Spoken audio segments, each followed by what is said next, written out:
Doğu Türkistan'dan ana vatan Türkiye'ye selam olsun.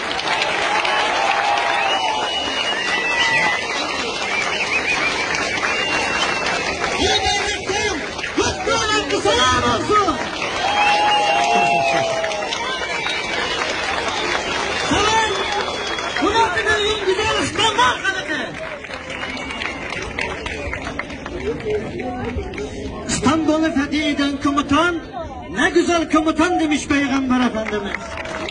Fakir, Mehmet'ten torunları, selam olsun.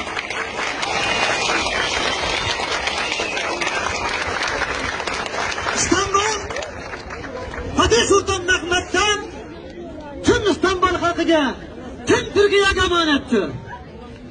Türkiye Cumhuriyetimiz Hacı Mustafa Kemal Atatürk'ün tüm Türk dünyasına emanettir. Tüm Müslümanların, tüm ümmeti Muhammed, Abdülhamit Han mesut olmak üzere tüm Osmanlı devleti liderleri Selçuklu'ydun, Harkanlı'ydun, tüm ümmeti Muhammed emanettir. Hem bir gün mazlumlarının sesi olmak için Doğu Türkistan'daki, Atatürk'ümüzdeki 35 milyon mazlum Doğu Türkistan'ın sesi olmak için Çin zindanlarında, Çin mezkaplarında işkence gören, soykırım gören vatandaşlarımın sesi olmak için buradayım.